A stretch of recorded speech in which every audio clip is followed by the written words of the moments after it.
Football, eh? Mad old game. Paul Lambert to Ipswich Town might be happening. Just as you thought you could go home safely, you read all your Norwich City news for the day. Ipswich go and sack Paul Hurst, and the news follows on very quickly that Paul Lambert, formerly of these parts of course, former Norwich City hero, the man that led the club from League One to the Premier League, could well be the new manager at Ipswich Town very shortly. The Mirror were reporting it this afternoon, very shortly after it was expected that Paul Hurst was probably going to go today. Ipswich lost 2-0 at Leeds last night. That left them rock bottom. 1 win in 14 games. It's really not been going well for Paul Hurst since he replaced Mick McCarthy. And as you can see over my shoulder on my screen there, the man holding the League One trophy alongside Grant Holt in 2010 could well be the man they've turned to try and save them. It would be the first time in 60 years that Ipswich have slipped into the third tier, if that's what happens. Of course, it's still only late October, so they have got time to turn it around. And well, their owner Mark Evans certainly has gambled. He's made a big move here. If it's, as I say, not appointed yet, he said that Brian Klug, their academy coach, will be in charge again, as he was at the end of last season. He'll be in charge of their game at Millwall on Saturday, but he also says he's looking to make a swift appointment. So if that is Lambert, as it seems to be the case, our sister papers, the East Anglian Daily Times and the Ipswich Star, as far as their sources around Portman Road are telling them, it is going to be Paul Lambert, and that follows on from the national reports as well that it's going to be Lambert. So obviously a huge reaction from Norwich fans, some shocked, some finding it hilarious, some pointing out that he'll be even more of a Canaries legend if he can take Ipswich down to League One. I think you can be fairly certain that Sky will be showing it live this time around. Of course, they didn't in September. 1-1 draw at Portman Road was just on the red button for Sky. But if Paul Lambert is in charge of Ipswich when it comes to Sunday, February 10th at Carrow Road, I think you can guarantee that everyone and his wife in the media will be turning up at Colney and at Town's training ground ahead of that game to try and get involved in the drama, because as we know from history, Andy Marshall, of course, crossed the divide in more dramatic circumstances. He was player of the season at the time. Clearly, between Lambert leaving in 2012 with Norwich stable in the Premier League, so much water has gone under the bridge since then, and he's been to Wolves, Blackburn, of course, tried to keep Stoke in the Premier League last season unsuccessfully, and he left Norwich for Aston Villa, came back here, won a League Cup quarter-final 4-1 at Carrow Road, and didn't hold back in his celebrations that night. So perhaps in Lambert's character, we shouldn't be that surprised that he's willing to take on such a bold move. He, of course, came across from Colchester after leading them to a 7-1 win at Carrow Road in August 2009, which frankly left Norwich at the club's lowest ebb for a long time, and we all know what followed. It was brilliant. 2 successive promotions, League One title, automatic promotion in such dramatic fashion in 2011, and then 12th place in the Premier League before it all unravelled from there, as we know full well. We'll go catch up with Chris Lakey in just a minute, who our head of sport, of course, who was covering Norwich week in, week out at the time. He spoke to Paul Lambert at many press conferences in those 3 years, and we'll get some reaction from him. But clearly at the Ipswich end, they're quite excited about, well, something that could turn their fortunes around completely, potentially, although, as I just said, Lambert's not done much in the last few years. It's more they're hoping they can stick one in the eye of Norwich, because 11 games unbeaten City are in the derby. That's the longest ever unbeaten run in the history of the East Anglian derby. So clearly they are going to be absolutely desperate for that to end. And if it was Paul Lambert who did it at Carrow Road in February, wow, that's going to be some story. Right, let's take you across to Mr. Lakey, who is bashing out some copy, as you can imagine, for tomorrow's papers. Just bear with me while I get set up. Which is... I hope you don't break my mug. Exactly what I was trying not to do. Just set that up again.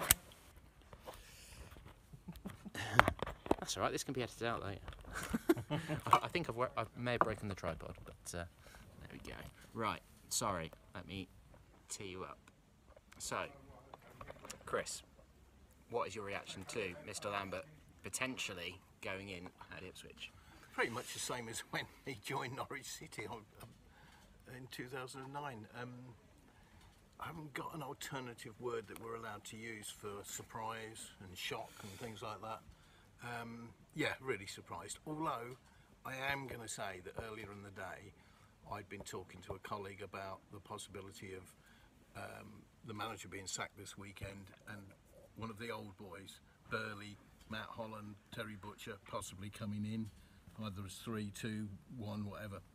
And then I said, there is Paul Lambert, who used to manage up the road. Yeah, you did laugh at it, to be fair. But he was manager up the road, whether that counts for anything at Colchester. Yeah, surprised. Surprised in a way, in it's a really tough challenge. But when you sort of think about it, his sort of star hasn't shone too much since he left Norwich.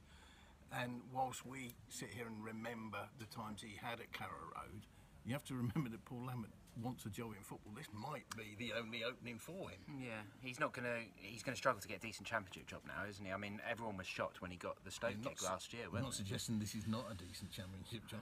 It might be for, well, no, it's not a decent championship job, as some people have pointed out. Paul, you know, one of the reasons it seemed that Paul left Norwich was because he didn't feel he had the spending power that he wanted and that he felt the Norwich board should be giving him. I mean, obviously that has never quite come out because everything remained quite tight-lipped after but that. If you have a certain desperation for a job, you compromise, don't you? That's how far his stock has fallen. A good appointment for Ipswich, so because by all accounts, and you know, obviously I don't go and watch them very often, by all accounts the place is just stagnated. Now, if anybody's going to turn it around, I think he can. Well, if he's the Lambert of... if he is Lambert of 2009, I must admit the hair, like all of us, some of us, has gone a bit grey. But if he can do what he did here, I mean, he had Carrow Road rocking. Now, first he's got to get enough people into Portman Road to make it rock, because that is their problem. People have lost interest in it. And again, can he recruit in the same way he did here?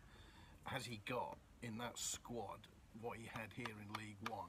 Grant Holt, Wes Houlihan.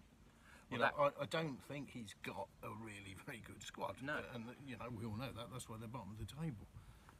That would be my concern as a manager going in there, in that they brought Hurst in and they brought in lower league talent because they thought it would work going in that direction, and that his experiences at Shrewsbury and Grimsby would bring that. But the other side of it, I suppose, is if it doesn't work out, the town fans are going to cut him pretty short shrift, aren't they? As a former Norwich player, because that's what happened to Andy Marshall. Really, they weren't patient with him at all, were they? Yeah. If come Christmas they're still bottom of the table, yeah, his life's not going to be great. Is it? I mean, this all has yet to be confirmed, but one of our colleagues at the East Anglian says, look, it's true, it's going to happen.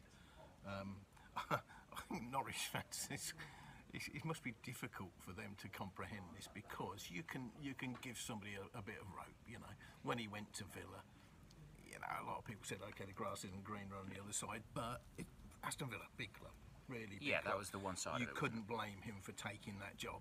Oh, well, I don't think you could. But Ipswich, it's a big move, isn't it? It's a big move. You know, he might say, well, it's nothing to do with me. I don't share that rivalry. We're not talking about you, Paul. We're talking about tens of thousands of Norwich City fans, fella. How long? You're not even involved in this equation. Yeah, it's how they feel about you. And you can just imagine his first press conference. Well, I played for Celtic. I think I know what a derby's like. Yeah. So he's the big I am, isn't he? I did warn one of my colleagues in Ipswich that don't expect sound bites every week from Paul Lambert. I often think he just had a tape recorder with last week's answers on it when he spoke to us. He's not a great media man, but that won't matter to the Ipswich fans, because they will love him if he does well. Because that's what he's good at, is getting the fans with him. You know, I mean, he's one of the managers down here in recent years who could do that. You know, it's an art. Well, Joe Royle, of course, played for Norwich and managed them, so you know that's sort of been done before. The one thing that, while you were talking there, that I did think is Ian Crook did once join Ipswich, and then it never happened, didn't he? Yeah, they don't like him very much. Out. So who knows? Darren Eady made it quite clear the other day that he's teaching in Ipswich. Yeah, very clear that was. Well, we'll see. At school, apparently. At a school, apparently. Just finally, then, what was Lambert like? It was before my time covering Norwich. So, what was he like to deal with? Hard work. Yeah, hard work. Difficult to understand at times. Tell you a little story now. I wrote a piece saying that when he's looking for players, he has a little black book. Now, this is Paul Lambert. You weren't allowed to talk to him except in the press conference situation. Yeah. So he must have read this because my phone rang at work and I got it's Paul Lambert. And you think, oh my word, what have I done? Because you think he's going to have you. He said, what, that little black book comment, who told you that?